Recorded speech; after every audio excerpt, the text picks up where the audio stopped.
பட்டிமன்றங்களிலே கலந்து கொள்கிறார்கள். அது மாத்திரமல்ல,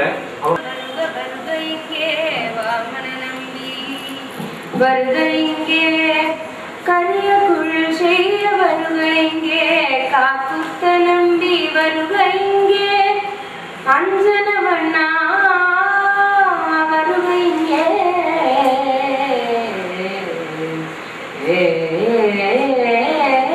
வருக வருக வருகைங்கே வாமன நம்பி வருகைங்கே வருக வருக வருகைங்கே வாமன நம்பி வருகைங்கே கரிய குழல் செய்ய வாய்முகத்து காக்குத்த நம்பி வருகைங்கே அடியன் இவன் எனக்கின்ற நங்கா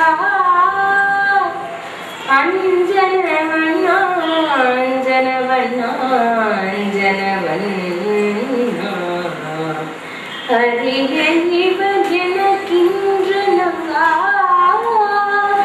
அஞ்சனவண்ணா சலகத்தார் பரிபவம் பேச தரிக்கையிலே பாவியேனுக்கு அஞ்சனவண்ணா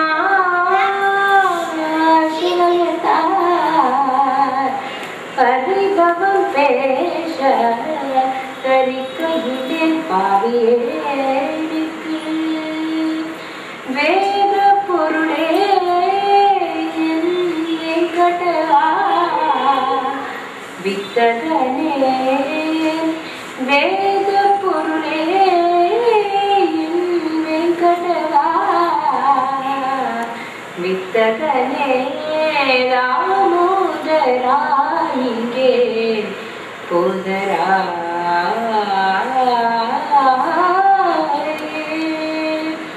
கேசவனே இங்கே போதராயே கேசவனே இங்கே போதராயே கிள்ளென்னாதிங்கே போதராயே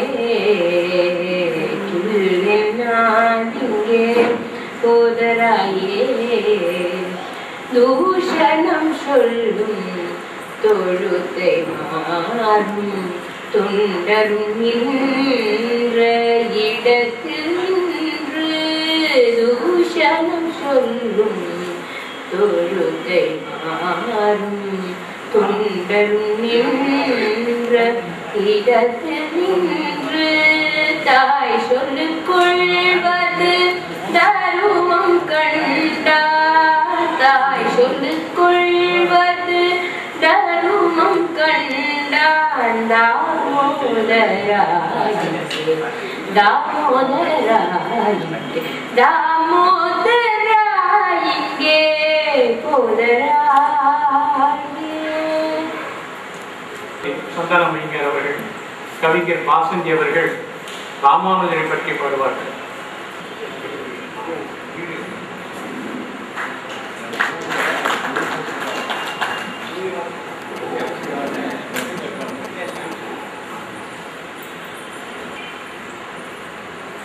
சபையோருக்கு நண்பர்களுக்கு மாலை வணக்கம். நேற்று சங்கரனை பற்றி பாடும் பாக்கியம் கிடைத்தது. இந்த ராமானுஜரை பற்றி பாடுவது 1983ஆம் ஆண்டு என்னுடைய தகப்பனார் 108 திவ்ய கீர்த்தனை எழுதியுள்ளார். அத்துடன் நம்மாழ்வார், வனவாள மாமியார், எதிராஜன்.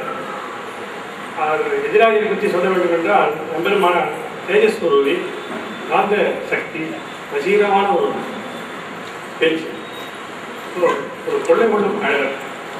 அதற்கு தகப்பனார் ஒரு ராகத்தை செலக்ட் பண்ணார். அதுவும் கொள்ளை கொள்ளும் அழகு. பாடுகின்றேன், அப்பொழுதே செய்வேன். கொள்ளை கொள்ளும் அழக மனதை கொள்ளை கொள்ளும் அழக மனதை கொள்ளை கொள்ளும் அழக எதிராதா தெள்ளமுதே தேனே ராமானுஜர்கள் ரமுதே தேனே ராமானுஜ கொள்ளை கொள்ளும் அழக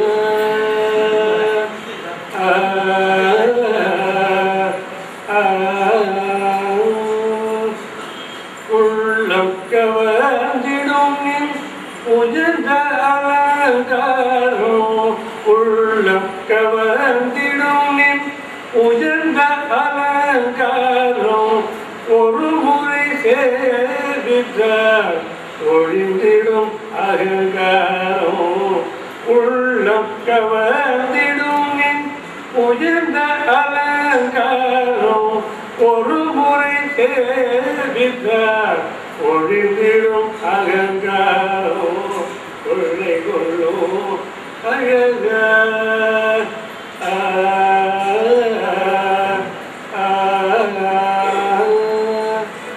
பல பல தத்துவங்கள் அருளிய சீல பல பல தத்துவங்கள் அருளிய சீல மலரினோ பரமதைய பல பல தத்துவங்கள் அருளிய சீல மலரினோ நோம்பினே பரமதைய உலகமெல்லாம் சாதுக்களின் கூட்டம் உலகம் சாதுக்களின் கூட்டம் உனது அடியவர்க்கு ஏதி பார்த்தோம் உலகமெல்லாம் சாதுக்களின் கூட்டம் உனது அடியவர்க்கு ஏதி வாட்டோம் கொள்ளை கொள்ளும் அழக மனதை கொள்ளை கொள்ளும் அழக எதிராக தெள்ளமுதே தேனே ராமானுஜ கொள்ளை கொள்ளும் அழக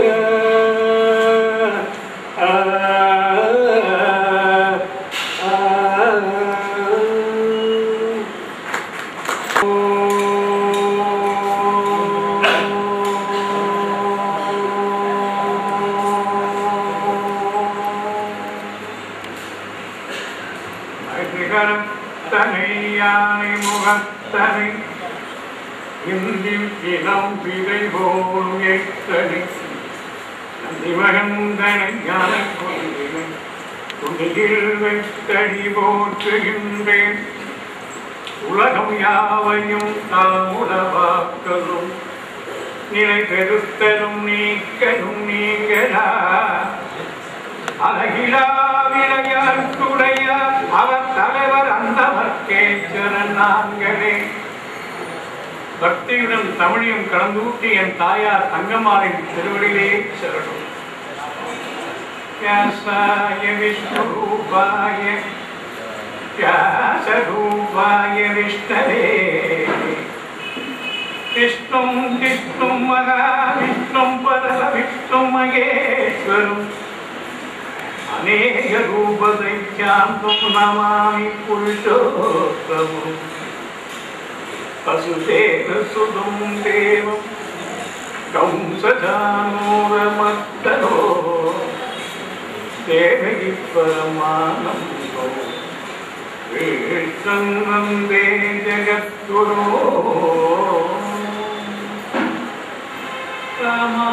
ராமானுஜதயாபாத்ரம் ஞான வைராக்கியபூஷணம்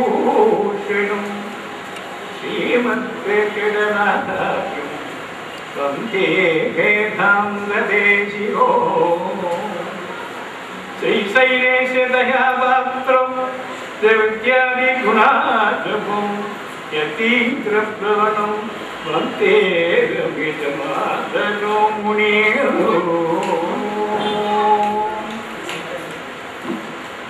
ஸ்ரீமதியான பரமாத்மாவுடைய கருணையாலே அடியனுக்கு சனாதன தர்மத்தை நிலைநாட்டிய பெரியவர்கள் மூவர். அந்த மூவரும் இன்னும் குறிப்பாக சொல்ல போனால் தென்னகத்தே அவதரித்தார்கள். தென்னகத்தே அவதரித்தவர்கள் வடமொழியில் அதிக புலமை வாய்ந்தவர்களாக இருந்தார்கள். இன்னும் சொல்ல போனா இந்தியாவிலே வடநாட்டிலே சொல்லுவார், the Sanskrit that is being spoken at Tamil Nadu is high rich language. தமிழ்நாட்டில் பேசுகிற சமஸ்கிருதம் தான் மிக உயர்ந்ததாக இருக்கிறது, வடநாட்டு பெரியவர்கள் சொல்கிறார்கள். அப்படியேப்பட்ட பெருமகனாலதான் இங்கே அவதாரம் பண்ணியிருக்கார். அதான் எத்தனை கஷ்டப்பட்டிருக்கா, எத்தனை பொருளாதார கஷ்டப்பட்டிருக்கா, சரீரத்தில் கஷ்டப்பட்டிருக்கா அப்படின்னா அதை பற்றி அவர் சிந்திக்கவே இல்லை, நமக்கு சொல்லவும் இல்லை. என் சரீர கஷ்டமோ என் பொருளாதார கஷ்டமோ என்னோட போகணும், அது உங்களுக்கு தேவையில்லை. ஆன்மீகத்தை பற்றி சொல்வதற்கு புறப்பட்டு வந்திருக்கிறோம் என்று வந்தகளிலே, அதுவும் பௌத்த சமண மதங்களால் சொன்னேனே, வேதத்தை ரட்சிப்பதற்கு பதிலாக வேதத்தை நசுக்க முயற்சிப்பட்டார்கள். என்ன இருக்கிறது வேதத்தில்? இறைவனை உதாரணமாக வழிபட்டு விட்டால் போதாதா, அகிம்சை போதாதா என்று சொல்லிக் கொண்டு எந்த அடிப்படையிலே நாம் நின்று கொண்டிருக்கிறோமோ அந்த அடிப்படை ஆட்டம் காண துவங்கியது. வேதத்திற்கு பெயரே சொல்லி மறை என்று பெயர். மறை என்றால் மறைந்த பொருள். வேதம் எழுதா கிளவி, யாருமே அதை எழுதி வைக்கல. காற்று ஓசையிலே வந்த சப்தங்களை ரிஷிகளெல்லாம் சேகரித்து அவற்றை தொகுத்து மற்ற சீடர்களுக்கு உபதேசம் செய்து செவி வழியாக வந்ததுதான் இந்த மறை. நாம் மறை என்று 4 வேதங்கள். வேதங்களை முழுமையாக படித்தவர்கள், அதுக்குள்ளே மூழ்கியவர்கள் அதை எப்படியெல்லாம் அனுபவிக்கிறார்கள் என்பதை நான் சொல்லி தெரிவிக்கிறேன். அப்படி ஏற்பட்ட தொய்வுக்கு ஒரு கொடுமாற்றமாக ஆதி சங்கர பகவத்பாதா என்றும் அவதாரம் பண்ணிய சரித்திரத்தை சொல்றோம். எந்த அளவுக்கு உத்தமனாக அவர் இருந்தார் என்பதற்கு ஒரு நிகழ்ச்சி. காபாலிகன் என்றொரு வேடுவர்கள், அவர்கள் வணங்குகின்ற காளிக்கு நரபலி தான் கொடுப்பார். அப்படி நரபலி கொடுப்பதற்கு ஒருவரை தேர்ந்தெடுத்த பொழுது ஆதிசங்கருடைய ரூப லாவண்யம் அவளுக்கு ரொம்ப மனசுலப்பட்டு இவரை கொடுக்கலாமே பலின்னு தோணிச்சு. சரி, என்ன பண்ணலாம்? இல்லை அவருக்கே போய் சொல்றோமே, ஆதிசங்கர பகவத்பாதாட்ட போய் நாங்கள் காபாலிகள், எங்கள் காளிக்கு நாங்கள் கொடுக்க வேண்டிய நரபலிக்கு தங்களை தேர்ந்தெடுத்திருக்கிறோம். நூற்றாண்டு தான் என்ன பண்ணியிருப்பார்? சங்கரர் சிரிச்சபடியே சொன்னார், நிச்சயமாக நான் வருகிறேன், ஆனால் என் சீடர்கள் எப்பொழுதும் என்னை சுற்றி கொண்டிருக்கிறார்கள், விடமாட்டார்கள், அதனால் இரவிலே தனிமையாக வருகிறேன் என்றார் ஆதிசங்கர பகவத்பாதா. சொன்னபடி இரவிலே தனியாக அந்த காபாலிகளுடன் காளிக்கு பலியாவதற்காக புறப்பட்டு போனார். என்ன ஆச்சரியம் என்றால், நேற்று தினம் சொன்னே முதல் சீடராக சேர்ந்த பத்மபாதன் சனந்தனாக இருந்தபோது நரசிம்ம சுவாமி அவருக்கு காட்சி தந்து தக்க நேரத்திலே உணர்ந்து வருவேன் என்று ஆவரிப்பேன் என்று சொன்னாரே, அந்த பத்மபாதன் என்ன நம்ம குரு இப்படி தனியாக போய் கொண்டிருக்கிறார் என்று அவருக்கு தெரியாமல் பின்தொடர்ந்தார். காபாலிகன் தயாராகிவிட்டார் என்று சொல்லி அவனுடைய வாளாலே ஆதிசங்கர பகவத்பாதரை ஓங்கி வெட்ட போன போது திடீரென்று நரசிம்ம சுவாமி ஆகப்பட்டது. அந்த பத்மபாதன் மீது ஆவகமாகி அப்படியே நரசிம்மாதாரம் இங்கே தோன்றி காபாலனை கிழித்து கொன்றது என்று வரலாறு பேசுகிறது. இதை எதற்கு சொல்கிறேன் என்றால், தன் உயிரை கூட தியாகம் செய்ய அவர்கள் தயாராக இருந்தார்கள். அவர்கள் வாழ்க்கையிலே எந்த பொருட்டும் இல்லை, சனாதன தர்மத்தை நிலைநாட்டுகின்ற ஒரே குறிக்கோள் தான் என்று பகவத்பாதா அவர்கள் அந்த கிடுக்கி பிடியில் இருந்து வேதங்களை எடுத்து தொகுத்து நமக்கு ஜீவாத்மாவும் பரமாத்மாவும் ஒன்றே என்றும்,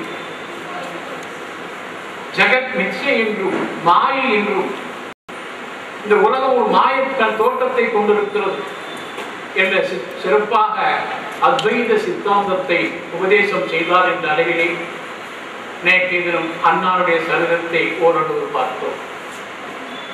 இன்றைய தினம் அவருக்கு பிறகு தோன்றிய மகான் ஸ்ரீமத் ராமானுஜரை பற்றிய சரிதத்தை சிறிது மணி நேரம் உங்களோடு பகிர்ந்து கொள்ள ஆசைப்படுகிறேன். சொற்பொழிவை துவங்குவதற்கு முன்பாக எல்லோரும் 3 முறை சொல்லுங்கள். ஓம் நமோ நாராயணாய. ஓம் நமோ நாராயணாய. ஓம் நமோ நாராயணாய. ஓம் நமோ நாராயணாய. ஓம் நமோ நாராயணாய. ஓம் நமோ நாராயணாய. கிருஷ்ண பரமாத்மா சொன்னார், எப்பொழுதெல்லாம் அதர்மம் தலை தூக்குகிறதோ அப்பொழுதெல்லாம் நான் வந்து அவதாரம் செய்வேன்.